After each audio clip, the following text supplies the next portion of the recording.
Hello students, welcome ulit sa online tutorial natin. So, continue tayo, problem number 8.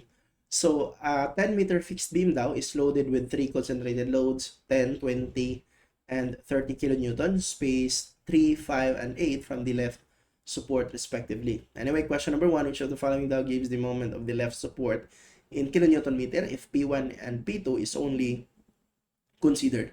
By the way, if you will be given with indeterminate beams, di ba meron kayong notes? Di ba meron kayong notes na ganito? Yan o. Yan yung notes natin. So, or yan yung notes no, na binigay ni Sir sa inyo. Notice, there are actually, I think, tatlo. Number 1, you have a simple beam. Actually, you do not need, let's talk about indeterminate beams lang muna. Indeterminate beam, actually dito, not necessarily indeterminate, meron tayong, apat na beam dito. Tingnan nyo. Meron tayong, meron tayong simple beam, meron tayong cantilever beam, meron tayong prop beam, at saka meron tayong fully fixed beam.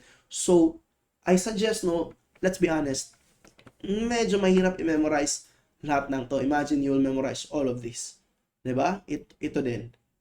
Ito din. Rest assured, hindi mo yan. Ako nga mismo, hindi ko to ma-memorize. Now, if ever ma-memorize mo, good for you. However, let's be honest, medyo mahirap talaga. So, I suggest, instead of memorizing everything, ito yung kailangan niya memorize.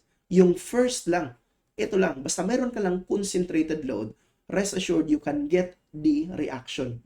Okay, for example, or you can get the reaction or deflection. For this one, later sa mga succeeding na mga problems ninyo, ito lang yung kailangan niya memorize. Yan. For this one, ito lang. Okay, ito lang. And then the rest, you can actually just solve that one using integration. Ito din, ito lang din. Okay? So, anyway, for now, I think ito yung magagamit natin, no? This is a fixed beam. So, check down natin. So, sa fixed beam natin, dalawa yung loads, 10 kilonewton at saka 20. Now, anyway, sa number 1, actually, tatlo dapat yan. However, sinabi man sa number 1 na only P1 and P2 should be considered. So, kaya dalawa lang yung nilagay ko, 10 and 20, spaced 3 and 5 meters from the left support. Now, next, tinanong tayo kung ano yung moment sa A. Saan ba yun? Moment at the left support niya. Tinanong tayo kung ano yung moment sa A. Ito lang yun. Ito lang. As long as you memorize ito, actually parehas lang to.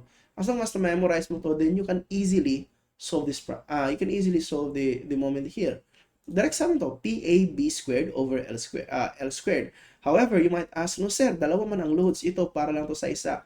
It's okay, you'll just use superposition. Ang idea sa superposition, basically, if you have the same beam, okay, and then you are asked for the same location of, let's just say, the moment or the reaction, basically, you just need to divide the beam into two beams with the loadings separately and then superimpose yung reaction. So, bali, if you want to get, for example, diba, parang ganito, if you want to get the reaction of that beam na pinakita ko sa inyo, ito, yan, sa beam na yan, so you can actually divide that into two beams, ito, and then the other beam is ito. Yan.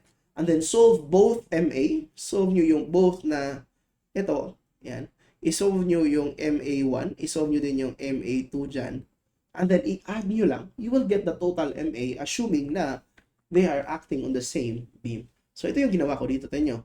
Diba? Direct sum lang, PA, B squared. By the way, A is the distance of the load from the left support, so that's 3, kaya P times 3. Ang B is yung distance sa kabila, so 10 man yan, so this is 7, 7 squared. Okay, over 10 squared, and then plus, yung 20 naman, ang distance ng 20, actually, ang 20 is yung centroid, kaya 5 times 5 squared. Okay, so very easily, you will get your reaction sa left support na 39.7. Yan. Okay, next, which of the following daw nearly gives the moment which of the following nearly gives the moment of the left support in kilonewton meter? Ano pala yung question dito? Di ba moment? Okay. So, kung kanina, ang question sa number 1, we will only consider P1 and P2. I believe sa number 2, we will consider all the moments na.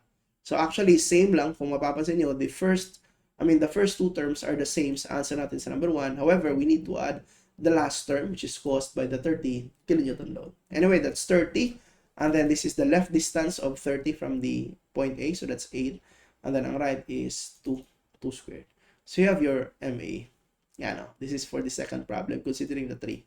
And then last, which of the following nearly gives the right support? So moment at the right support, same pa din, but baliktarin lang natin. No, kung mapapansin nyo, same equation lang, but baliktad lang ha. Please memorize this one. This is the shortest way possible for you to answer this problem. Okay? And then, hindi lang ito, hindi nyo lang ito magagamit dito ha. You will also use this one sa ibang mga problems na fixed beam. Okay? Later on, meron tayong application. Now, sir, what if ang given load is uniformly distributed load or triangular load? It's okay. You can still use this equation and then we will just use integral calculus, no? I-integrate lang natin. Parang i-sum up lang natin yung total reactions. Sige. So, I hope okay tayo dito ha. Direct sub lang to, provided na na-memorize niyo tong shortcut equations. Sige, same pa din. If you have any questions or clarifications, comment down below.